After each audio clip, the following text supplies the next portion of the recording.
வானல் வச்சுட்டு கொஞ்சமாக எண்ணெய் ஊற்றிக்கணும்.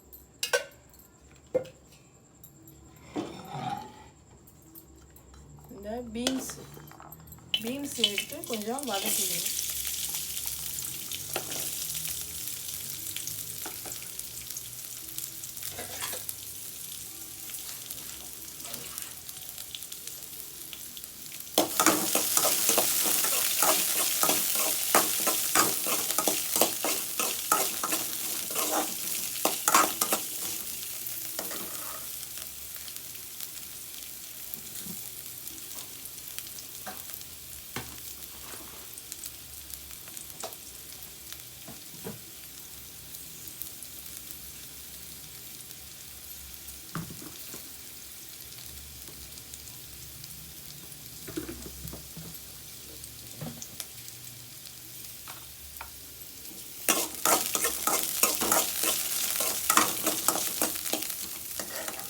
பீன்ஸு வதங்கினே இருக்கும்போது ஒரு பச்சை மிளகாய், ஒரே ஒரு காஞ்ச மிளகாய், அது இவ்வளோதான் புளி. நான் கொஞ்சமாக சட்னி சேர்த்துனாலும் இவ்வளோதான் புளி போடுறேன். ரெண்டு பூண்டு பல், ஒரு துண்டு இஞ்சி, ஒரு தக்காளி, ஒரு வெங்காயம்,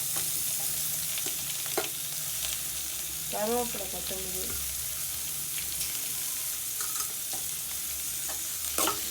இப்போ இது எல்லாத்தையுமே வதக்கிக்கணும். நல்லா வதக்கிட்டு ஆற வச்சு சட்னி அரைக்கணும்.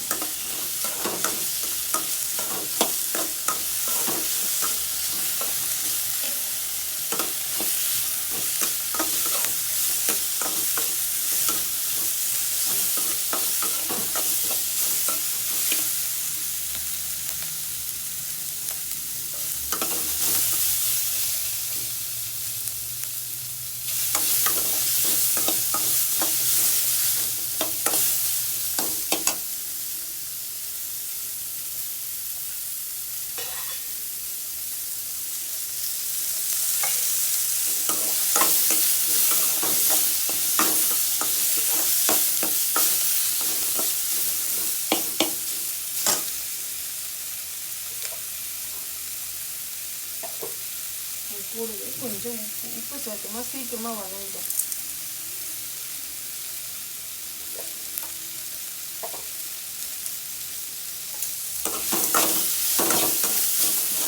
தேங்காய் மட்டும் கடைசியில் போட்டு ஒரே ஒரு கட்டு கட்டி எடுத்துடும். ஏன்னா தேங்காய் ரொம்ப வதக்கக்கூடாது.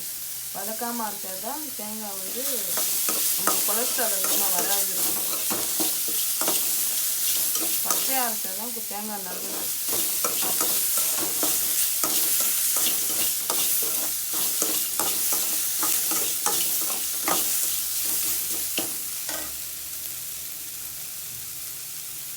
எப்பவுமே பச்சையாக தேங்காய் வச்சு சட்னி ஆச்சுன்னா கொழுப்பு வந்து ரொம்ப ஏறாது. அதே கொழுப்பு கொதிக்க வச்சோம்னா தேங்காய் கொழுப்பு அதிகமாக போயிடும்.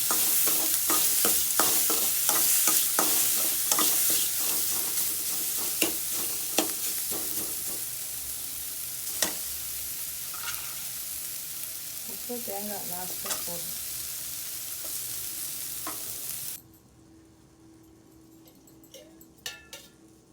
இப்போ பீன்ஸு சட்னி அரைச்சிட்டு இப்போ தாளிக்க போகிறேன். பாருங்க, அரைச்சி வச்ச பீன்ஸு சட்னி. பீன்ஸு, வெங்காயம், தக்காளி, தேங்காய், இஞ்சி, பூண்டு, கருவேப்பிலை, கொத்தமல்லி, அப்புறம் வந்து கொஞ்சோண்டு புளி, ஒரு பிஞ்சளவுக்கு புளி எல்லாத்தையும் வதக்கி அரைச்சி வச்ச சட்னி. இப்போ தாளிக்க போகிறேன்.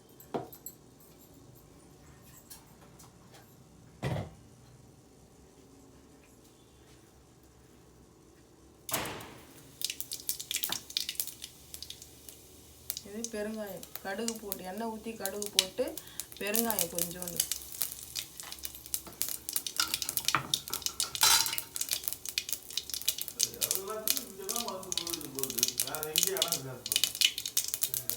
கொஞ்சம் கருவேப்பிலை.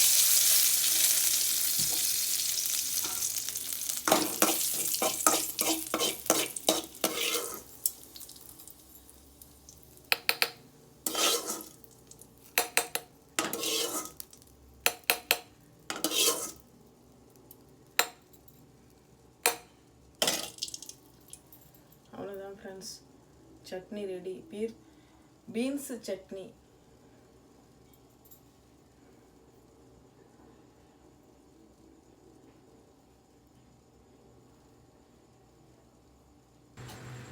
பீர்க்கங்காய் சட்னி தோசைக்கு வச்சு சாப்பிடுறோம். Sorry, beans chutney.